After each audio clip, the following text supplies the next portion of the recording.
So folks probably, well, we didn't mention this. So I've known Jim for, I guess it's got to be coming on 18 years. So we joined Mozilla. He was one of the few people that was at Mozilla before I was. I think Mozilla was about 20 people and Jim was already there. And I would say that there's two people that have had the most profound impact on my career, and it's Jim and John Lilly, who is the CEO of Mozilla, and my partner at Greylock.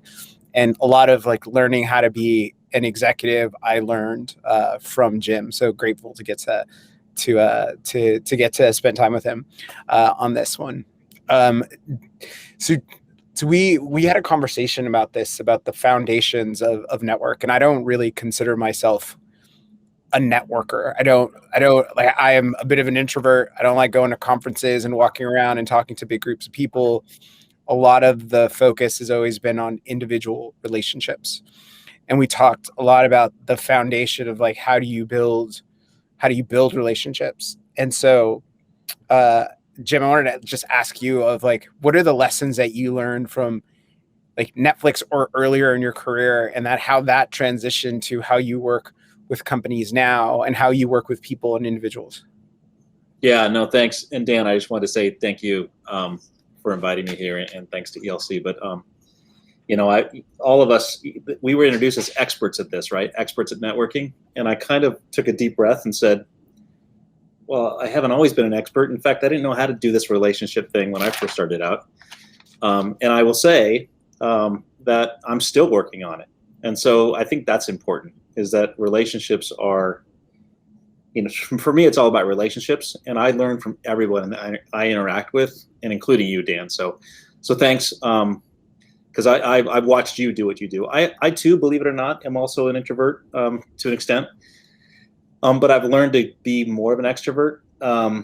And so I think, just what I've learned and what just keeps reminding me is that relationships come first, right?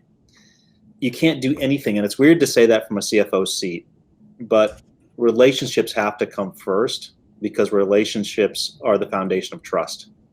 And without trust, you really can't do anything in your personal life or business. So I'll pause there. And that's kind of the theme of where I've come at it. And relationships have to do with being vulnerable. And that's a weird thing coming from a CFO and from an introvert. It's hard to be vulnerable, but it's hard just to be casual and to share as much as you can without any expectations of getting something back. And when you can do that, it's amazing the power that you get from that, because people want to help you. If you help them, they want to help you. Yep. I would say like if you remember nothing from this, like go buy Adam Grant's book, Give and Take, because it really is a foundational like book on realizing like how do you kind of build and maintain relationships over time. I think I started my career in recruiting, as I mentioned, joined Mozilla when it was about roughly 20 people. I think for most of that time, a lot of the interactions were fairly transactional, of like when you're looking to recruit someone, you're both selling and evaluating. And I know everyone's having a hell of a time, and we would go that, and I do a reasonable job of connecting with people, but it was still a transaction of trying to figure out if they were going to be a good person for Mozilla or one of the companies I was working for. And the transition for me really happened as I went to Greylock and moved into venture, where I have probably met and interacted one-on-one with at least 30 new people a week for the past 10 years. And so I had a pretty big network going into Greylock from my time at Mozilla, but within 1 year, like it doubled. And within 2 years, it doubled again and created this really like exponential growth and connection.